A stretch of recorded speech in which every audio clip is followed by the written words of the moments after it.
Ever since I was young, I've been obsessed with horror films and scary stories and whatnot. When I was 3, I would literally hide behind doors when I was in a room alone and practice my evil laugh. That's a true story, mind you. I would wait all year for Halloween since all the kids' channels ran the Halloween specials. I'd watch Cyber Chase and Fetch with Ruff Ruffman and even Dragon Tales, and I would always record the specials on VHS tapes and loop them until the tapes ran out. Like, they would turn into dust. I have a lot of memories watching spooky stuff with my family, so I have a couple favorites listed down for you. Before I begin, I need to address that I've removed the obvious movies and shows here. No Beetlejuice, no Nightmare Before Christmas, no Halloween. You already know this is good. Like, I'm making this list for you to discover stuff instead of like reaffirming your opinions, okay? So like, a lot of these you probably haven't heard of. If you have heard of a few, good for you. Also, it's worth noting that items 10 through 2 are kind of just thrown together. It's not like number 8 is inherently worse than number 4. It is not a ranked list, except for number 1. So we're gonna climb through these together. This is all building up to number 1. Number 1 is better than all of them, okay? Also, some mild spoilers will be explored through some of these, so if you find a movie or show that looks kind of interesting, just skip the segment. All the timestamps are in the description, so you don't have to just stop watching completely. So slip on your ghost onesie and mix the candy corn with the popcorn, which is really good by the way, because we're about to start digging in right now with number 10. In the 8th grade, I got foot surgery on Halloween, and it sucked. It was painful, it was bloody, and it was gross, and I pretty much cried the whole day because I was so mad that the day had been ripped away from me. I couldn't walk, I couldn't answer the front door or anything. I just stared out the window and watched all the other kids have a lot of fun. Some of my mom's friends lent us a DVD for The Frighteners, and we watched it, and it was probably the best part of that Halloween. For a movie to be so absurd, entertaining, and funny that it makes me laugh after being miserable for the whole day, I gotta give it props. I actually don't remember anything from it though, other than the fact that I enjoyed it when I was 14 years old. It has good audience ratings and bad critical reviews, so that's how you know it's a fun movie. I mean, Hook with Robin Williams had the exact same thing going on, and that movie was awesome. If you are ever immobile on a couch wallowing in your own pain and suffering, I would really recommend this one. Number 9!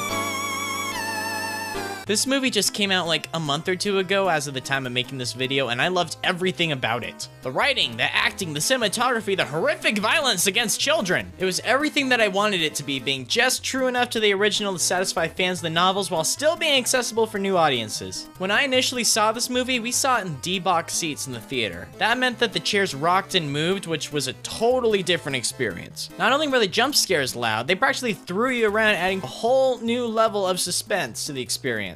Hopefully it'll be remembered as a classic someday. And quit lying to yourself, the 2017 version is worlds better than the 90s one.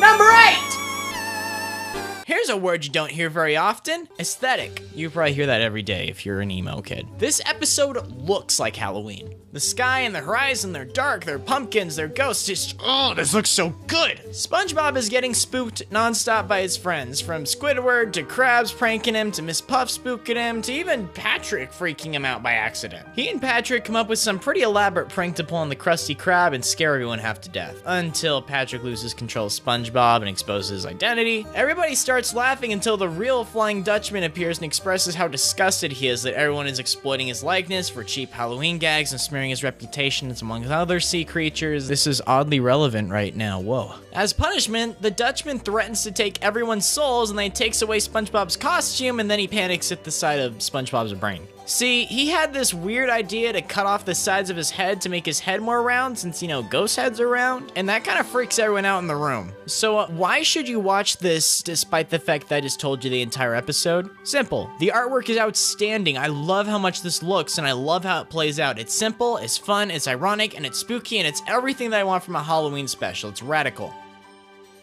Number 7!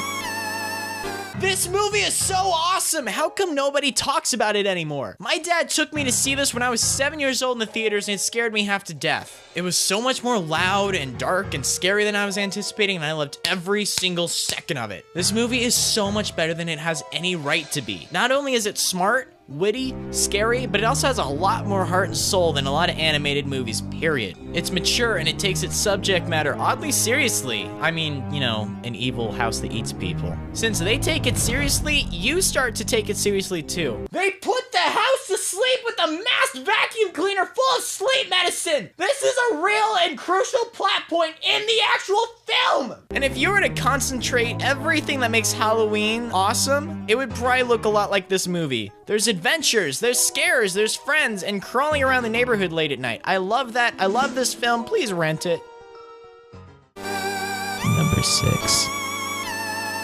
What? Why is Diary of a Wimpy Kid on this list? It's not scary one bit. Yeah, no duh. It's just about a suburban kid trying to navigate the 6th grade, and it's wonderful. One of my favorite family movies by a long shot. This movie's on the list because the Halloween segment in it is incredible. I adore it. Frank hides on the roof and throws a garbage can full of water on the trick-or-treaters. Rowley's mom made him a costume. Roderick scares Greg with an urban legend about Devil Worshipper Woods. Oh, it's so funny. It is suburban goodness, which is going to be a recurring theme in this list, by the way, because I love those vibes because that's what I grew up with. All of my Halloween memories are about exploring neighborhoods and pranks and shenanigans and stories about the local culture. This segment of the movie captures it perfectly. I love it. I love this movie. I love this book. Do yourself a favor and check it out.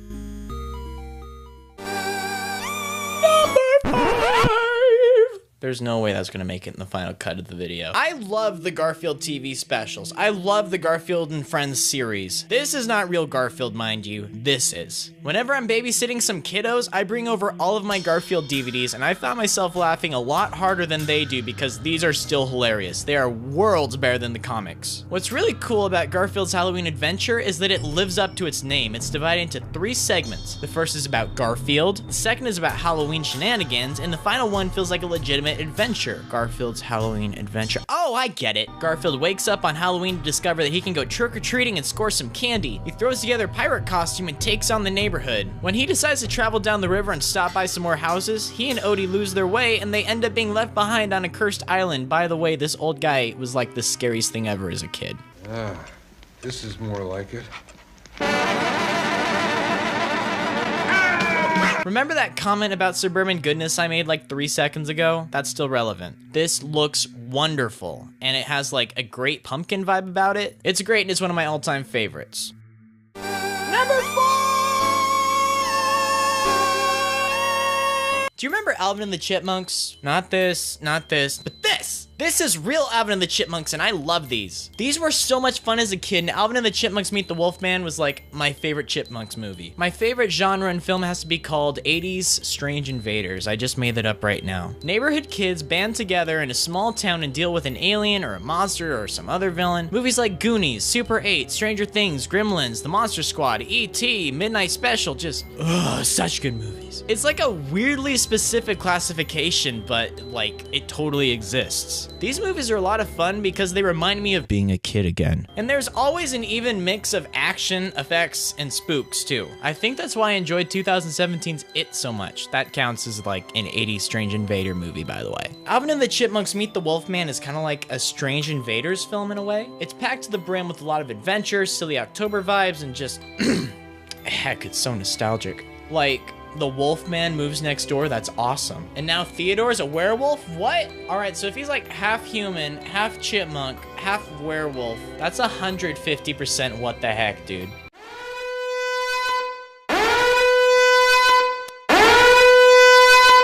Number 3. I can't sing. Alright, we're not clowning around with any more kid stuff. These movies are so over the top and ridiculous that it's a marvel. This is my boomstick! You can find this in the sporting goods department. See, the first Evil Dead movie was an honest attempt at horror, and it came off being like really campy. Upon realizing how successful yet cheesy their movie was, the filmmakers just ran with the whole thing in Evil Dead 2. It is the best example of mixing horror and comedy. Let me just reiterate, the canon storyline drags the main character from a haunted cabin in the woods to an interdimensional medieval kingdom, and then to a supermarket to fight demons. I'll swallow your soul! Come get some. This movie is so good! The remake was a bit controversial because it didn't have any of the comedy elements that made the original so iconic. However, they went completely overboard with the graphic and disturbing effects. I thought it was an excellent homage to the originals and a super radical post-credit scene too, if you haven't ever seen that. My little brother considered himself like a horror movie expert until I showed him this movie and he tapped out. He could not handle it. Although he has since been able to finish it, so I mean, in case he's watching it. Ash vs. the Evil Dead, it's alright. It's not nearly as groovy as the originals, seem to be in the minority with this. They're still fun to watch. I tore through the first season in like a day. It just felt too much like a cable horror series. I don't know, maybe it's just me. But if I ever have a friend staying the night, I always pull out the Evil Dead films on VHS. These are like a sleepover staple from my childhood, and I still rip them out every summer, and I love them. Hey, this is number 2, buddy.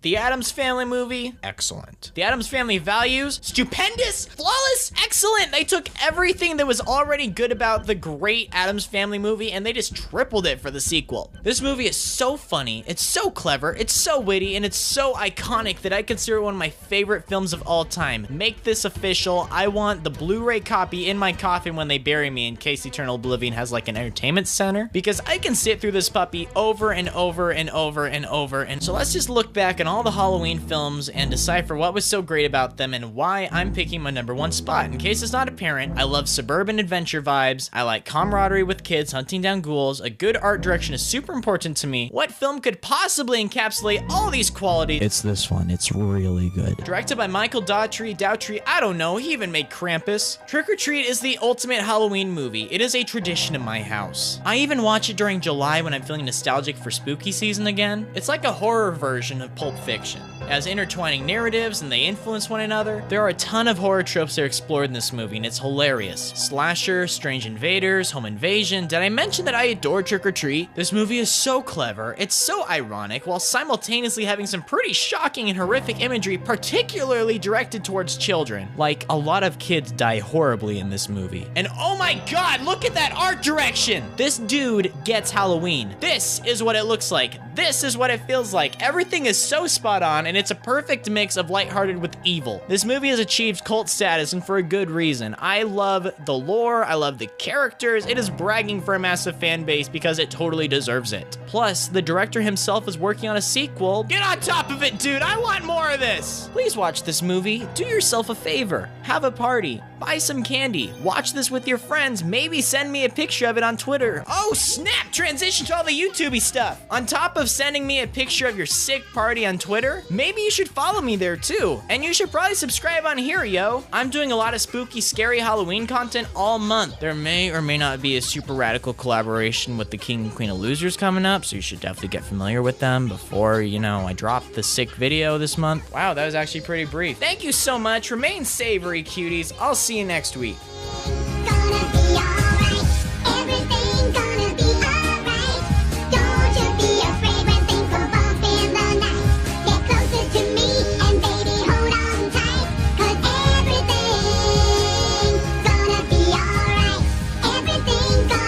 I know a thing or two about music.